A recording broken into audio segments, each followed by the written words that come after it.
자, 세 번째 썰 한번 가보도록 하겠습니다. 이건 짧고 굵고 임팩트 있게 한번 가보도록 할게요. 갑자기 주제가 생각이 나는데, 자, 재테크 서적. 백날 봐도 당신은 절대 부자가 안 됩니다. 네, 부자가 절대 안 돼요. 네, 이거 좀 굉장히 뭔가 좀 기분 나쁜 말이죠. 부자가 되려고 열심히 노력하는 사람한테 이런 얘기 들으면 정말 무슨 주제로 떠드는 거야? 쥐가 뭔데 이렇게 얘기하는 거야? 라고 생각할 수 있는데, 저도 재테크 서적을 많이 읽어봤기 때문에 한 40권 정도 읽어본 것 같아요. 물론 뭐 이거보다 더 많이 읽은 사람도 많겠죠. 근데 적게 읽은 건 아니잖아. 웬만한 베스트셀러 다 읽어봤어요. 돈에 관련된 거. 읽어봤는데, 읽어보고 나서 느낀 걸 얘기하는 거예요. 어떤 책을 읽었는지는 제가 차마 설명을 안 드리겠습니다. 자, 근데 제가 하는 얘기를 들으면 뭐 공감이 안 되는 사람도 있겠지만 일반 사람들은 공감이 되지 않을까 싶습니다. 여러분 있잖아요. 출판업계에서 출판업계를 먹여 살리는 주제가 이 재테크입니다. 이 재테크는 정말 마르지 않은 선물이에요.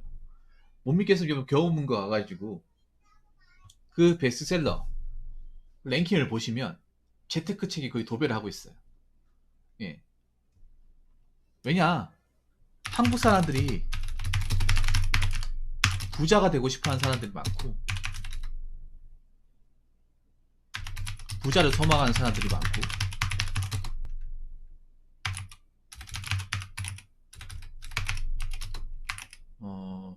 돈 욕심이 많은 사람들이 많습니다.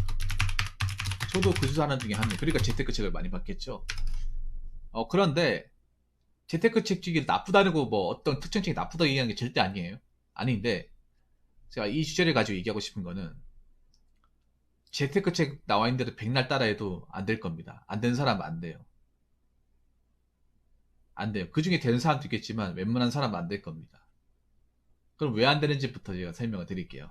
일단 첫 번째는 원래 세상에 부자는 극소수예요. 이것부터 저절히 깔게요. 부자가 왜 대단하냐 하면 부자가 가장 꼭대기에 있기 때문에 대단한 거예요. 부자가 옆에도 부가 저기도 부자면 부자가 별로 대단하다 얘기하지 않습니다. 안 그래요? 내 주변에 싹 다 부자면 그게 부자가 대단해 보이지 않을 거야. 근데 부자가 우리가 주변에 정말 볼 수가 없을 정도로 희귀한 케이스니까 우리가 쉽게 세우는 겁니다. 예를 들어서 그냥 객관적인 부자의 기준을 제가 얘기하자면 일단 서울에 마영성 이상급의 신축 아파트를 가지고 있는, 그러니까 매매가가 20억 넘는 아파트를 빚 하나 없이 소유하고 있고 매달 은행 통장에 들어오는 돈이 순수하게 1,000만 원 이상 꽂히고 거기다가 현금 통장에 가지는 자산이 30억이 넘고 거기다가 음, 자기가 운전하는 차량이 1억이 넘는 그런 사람이 제가 봤을 때 부자라고 생각하는데, 그러면 여러분한테 물어볼게요. 그 정도 부자를 스탠다드 잡았을 때 과연 몇 프로나 들어갈까요? 대한민국에서 몇 프로나 들어갈까?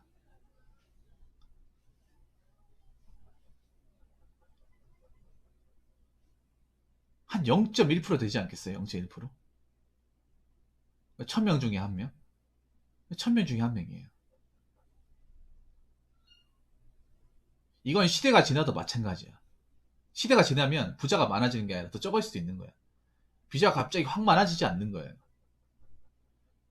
중국 같은 경우에도 진짜 찐 부자라고 할 수 있는 게 0.1% 미만이잖아요. 이거 어느 나라를 가도 마찬가지야. 부자는 극소수예요. 미국도 마찬가지고. 절대다수는 뭡니까? 서민입니다. 근데 여기서 중요한 게 있어. 두 번째는 뭐냐 하면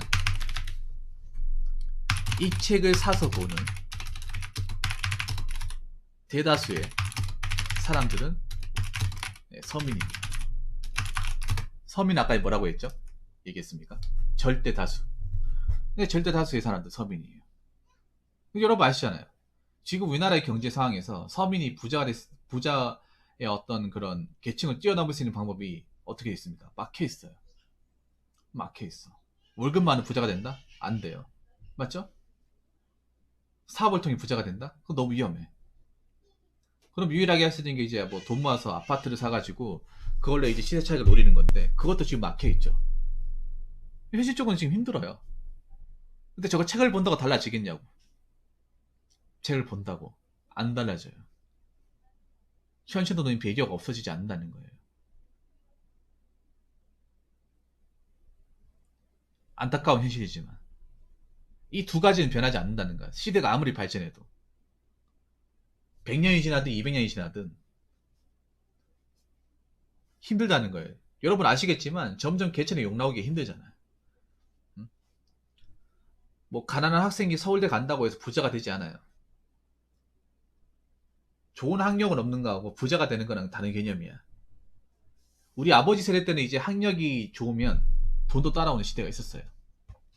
부모님 세대 때는 기업에서 모소 가려고 하고 높은 자리까지 앉아주고 대우해주는 데가 있긴 했는데 지금은 서울대 간다고 해서 이걸 못 바꿔요. 그냥 좋은 직업을 가질 수는 있겠지만 그 직업만으로 어떤 돈을 많이 모아서 바꾸기 힘들어요. 힘들면 그걸 책을 많이 본다고 달라지지 않습니다. 물론 뭐 어려운 환경에서 부자가 된 사람이 있는데 그게 점점 희소해진다는 거지. 누구나 다 되지 않는다는 거예요. 그 책을 보는 사람 엄청 많을 거야. 예를 들어서 뭐 재테크 관련 책 뭐 한 20만 권 팔렸으면 20만 권 팔린 사람 중에 한 19만 9,900명은 안 된다는 거예요. 백날 이걸 봐도 안 된다는 거예요. 네. 이게 현실이에요. 이게. 자, 그리고 세 번째. 세 번째는 뭐냐 하면 어차피 그 책을 본다 한들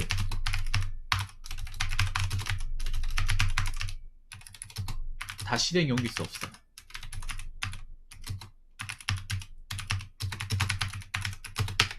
네. 그 책에 나와 있는 걸 다 따라한다 하더라도 안 돼요. 그리고 부자 책들도 보면 뭔가 구체적이지 않습니다. 굉장히 추상적이에요. 이게 왜 실행에 옮길 수가 없냐 하면 우리가 그 책을 본 사람이 실행력이 떨어져서 그런 게 아니라 그 책에 나와 있는 내용하고 내가 지금 겪고 있는 경제 상황하고 너무 다르기 때문에 실행에 옮길 수 없는 거예요.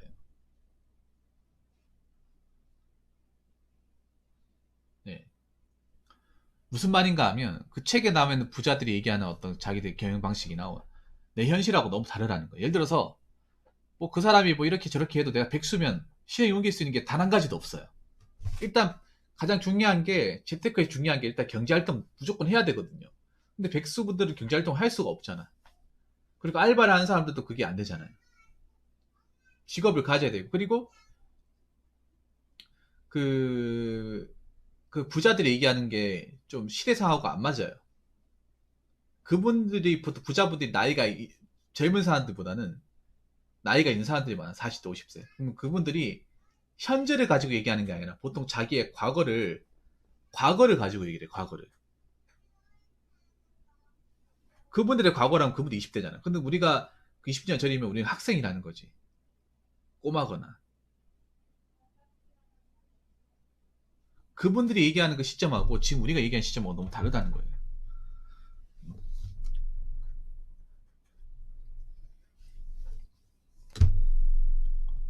그래서 따라할래야 따라할 수 없는 것들이 너무 많아요. 그리고 경제 상황도 안 맞고요. 내가 지금 가지고 있는 상황과 어떤 수입 상황과 여러 가지 어떤 그런 집값이 안 맞아요. 안 맞는단 말이에요. 근데 그거 어떻게 옮길 수가 있어요? 안 그렇습니까? 책에도 뭔가 보면 확실한 내용보다는 뭔가 가정이 많아, 가정. 가정인데 이걸 현실에 제대로 접목을 해보면 좀 현실하고 너무 괴리감이 큰 것도 굉장히 많아요. 약간 내피셜처럼 적어놓은 것도 많고 아무튼 이걸 이제 현실에 접목을 시키면 안 되는 것들 되는 것보다 안 되는 것들이 더 많아요. 네. 안 되는 것들이 더 많아. 그래서 그분들이 제시한 어떤 여러 가지 어떤 뭐 제안 이러는 것들이 쓸모가 없는 것들이 진짜 많아요. 죄송한 얘기지만. 그분이 나쁜 말을 하는 게 아니지만 대한민국 현실을 비춰봤을 때 그게 더 이상 통용되지 않는다거나 뭐 금지가 되었다거나 아니 너도 나도 많이 썼기 때문에 실용 가치가 떨어진다고 그런 것들이 많아요. 솔직히 말해서 그나마 도움됐던 거는 차라리 그게 나았어요. 돈 아끼는 거, 뭐 짠돌이 같은 거, 뭐 절약하는 법 이게 도움이 되지. 뭐 부자가 되는 거, 뭐 이렇게 10억 만들기 이런 건 절대 도움이 안 된다는 거예요. 예. 그리고 보면 제가 재테크 책 읽었던 것 중에 엉터리 책도 있어. 엉터리 책. 그 세금 계산도 4대본 계산도 똑바로 못한 것도 있어. 너무 내피셜을 적어놓은 것도 있어요. 그래서 부모님들은 말씀을 많이 하지 않으세요. 단, 절대 해서는 안 되는 것 이런 것만 말씀해 주시지요.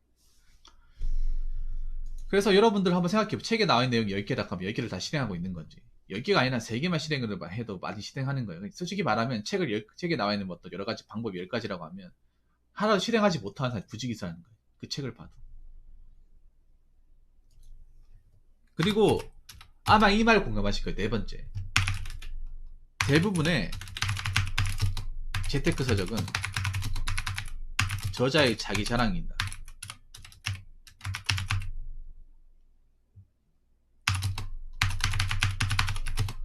이 말에 대해서 뭐 비판하실 분도 계시는데 제가 봤던 책들이 다 그랬어요. 자기가 잘나서 자기가 이랬기 때문에 내가 부자가 됐다. 그런 뉘앙스가 많아요. 보통 사람들이 하는 건 엉터리 방식이다. 그러니까 자기가 성공했으니까 이런 방식으로 했다는 거 그냥 구체적으로 그냥 최대한 분량을 늘려가지고 파트별로 나눠가지고 적은 것 같은 것들이 많아요. 더 객관적인 내용보다는 좀 주관적인 내용들이 많습니다. 그 사람이었기에 가능하다거나 아니면 그 사람이 운이 존나게 좋았다거나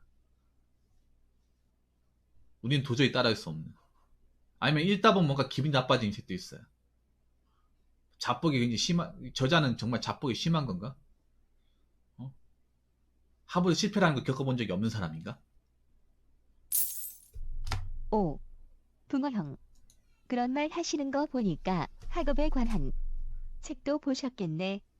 장 엑스수님이나 고엑스덕님의 이야기 같은 거. 네, 그거 봤죠. 둘 다 봤습니다. 둘 다 봤죠. 근데 그 책도 여러분 보고 나서 그 책에 있는 내용을 그대로 따라할 수 있냐 말이지. 못 따라합니다. 확률도 안 되고 최적도 안 되고 여러 가지 조건이 안 따라져요. 네, 재테크 책이 보면 저자들의 좀 자기 어떤 그런 스펙이나 자기 어떤 부나 자기 능력을 과시하려고 적은 책들이 많아. 읽다 보면 뭔가 맨 처음에는 호기심 읽었다가 나중에 읽다 보면 기분이 나빠진 책들도 좀 덜어 있었습니다. 네.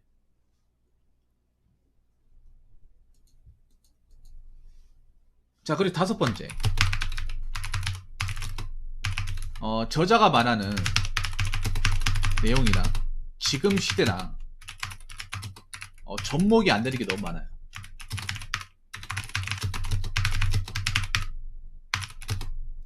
네, 접목이 안 되는 게 많습니다. 저 같은 경우는 장 엑스수님의 이야기는 저에게 적용이 안 됐어요. 하지만 고엑스덕님의 이야기는 제대로 저에게 적용이 되더군요. 네. 즉, 자신에게 적용될 대상이 아니면 아무런 도움이 안 되는 것이지요. 그러니까 저자가 말한 내용이 보면 예전 내용이, 보통 이거 지금 현재를 얘기하기보다 예전 내용이에요. 예전에는 먹혔던 건데, 근데 지금 우리가 그 책을 읽으면 지금은 안 먹히는 게 많아요. 뭐 특히 재테크 수단 같은 건 그때랑 지금은 너무 다르잖아. 네. 너무 많이 다르지 않습니까? 그러니까 그 사람이 했던 대로 지금 해버리면 오히려 이제 골로 가는 경우도 많다는 거예요. 네. 그리고 왜 부자 관련 책 중에 우리나라 책도 있지만 외국 책도 있단 말이에요. 외국 책. 제가 개인적으로 좀 싫어하는 책 중에 하나 얘기해 줄까? 부자 아빠 가난한 아빠. 그게 아마 일본 사람이 적은 책인데 그 책은 솔직히 나는 별로 좋은 책이 생각이 안 돼. 그 책을 비판하는 의도는 없겠지만 우리나라하고 너무 연관성이 떨어진 내용들이 많아요. 네. 나는 그런 것도 중요해. 이 부자 관련 책들도 현재 대한민국을 바라보는 시점이, 그러니까 그걸 생각해야 돼. 이 책을 보는 사람은 대부분 서민일 것이라는 거예요. 아, 로버트 기요사키 이야기. 그건 저도 반대입니다. 정말 말도 안 되는 이야기. 아니, 그 책이 뭐 이제 저자가 잘못됐다 그건 절대 아니고요. 그러니까 그게 그 저자분이 좀 아무리 외국 책이다 보니까 그런 게 보이는데, 그러니까 그런 거예요. 뭐냐면, 대부분의 어떤 그런 재테크 책들이 문제점이 뭐냐면, 고집병이 뭐냐면, 이 책을 보는 사람은 서민이라는 거예요. 가지지 못했으니까 부자가 되는 거지. 이 부자가 된 사람이 그 책을 보진 않을 거라는 거죠. 공감이 되십니까, 여러분? 제가 봤을 때 그 책을, 그러니까 재테크 책을 보는 사람 95% 이상은 그냥 서민이거나 가난한 사람이야. 지독하게 가난한 사람들도 많단 말이에요. 그 사람들 입장, 그 사람의 현실에 맞춰가 써야 되는데, 순전히 자기 입장에 맞춰가 쓰는 것들이 너무 많아요. 예. 자기는 원래부터 독특했고, 자기는 원래부터 잘났고, 자기는 원래부터 어렸을 때부터 돈을 벌었었고, 약간 이런 게 많아. 그러니까 어떤 그런 이 책을 보는 독자들의 어떤 스타일이나 그 사람들의 어떤 취향을 맞춘 게 없어요. 이과에 포함된 저도 이 정도인데 문과에 포함된 분들, 특히 물리과 대학 경제학부는 정말 분노하셨을 거예요. 그래서 그 책이 나쁘다는 건 절대 아니에요. 나쁘다는 건 아닌데, 너무 맹신하지 말라는 거지. 예. 우리나라 사람들이 보면 재테크 책을 너무 맹신을 해요.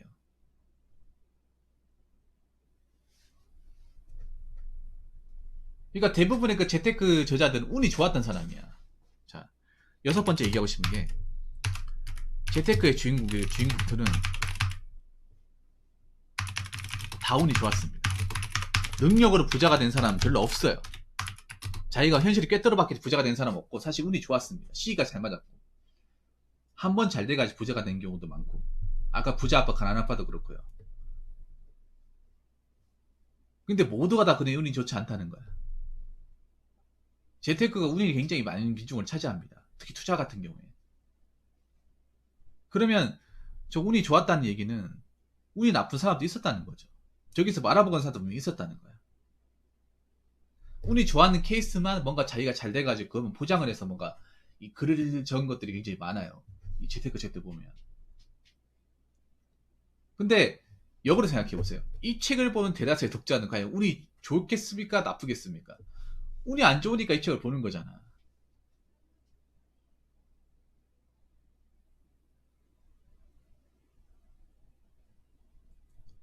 그래서 그런 눈높이를 좀 감안하지 않고 책을 적으시는 것 같아요. 제가 봤을 때는.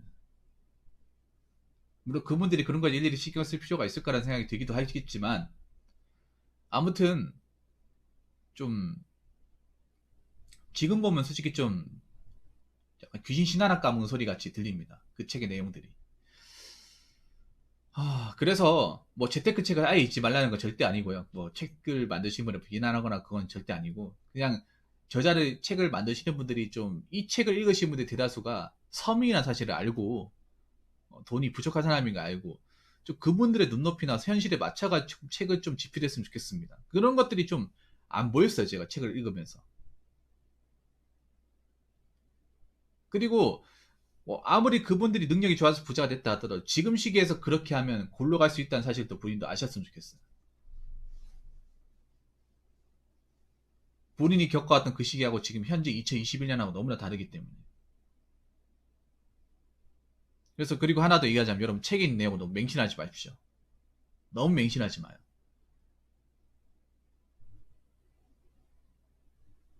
어차피 맹신해봤자 지금 현재 우리나라 사회에서 통용되는 게 별로 없습니다. 자, 아무튼 제가 얘기하고 싶은 그런 거예요. 가장 좋은 재테크 하나 얘기해줄까요? 가장 좋은 재테크. 가장 좋은 재테크는요, 아껴 쓰고 종잣돈 모으고, 요건 아시죠? 모든 재테크적에서 얘기하는 거고. 그리고 한 가지는 내가 능력이 좋아서 내 몸값을 불리는 거예요. 그게 제일 좋은 재테크입니다. 내가 잘하는 분야를 찾아서 그걸 통해서 내가 상위 몇 프로 안에 들어서 내 몸값을 불리는 거예요. 좋은 곳으로 간다거나. 그게 최고의 재테크입니다. 내 능력을 키우는 거. 내 몸집을 불리는 거. 저런 책 50책 읽는 거, 50권 읽는 것보다 내가 대단한 사람이 되는 게 가장 중요한 재테크. 그리고 네, 건강 테크. 내 몸을 지키는 거. 네, 내 몸을 지켜야 일을 할 수 있고, 그리고 나중에 이제 병이 걸렸을 때 들어간 돈을 막을 수 있기 때문에 건강 테크가 중요합니다. 아무튼 여러분 잘 들으셨으면 좋겠습니다. 재테크 아무리 많이 봐도 내가 능력이 없으면 부자가 절대 안 됩니다. 자, 이상으로 세 번째 썰 마치도록 하겠습니다.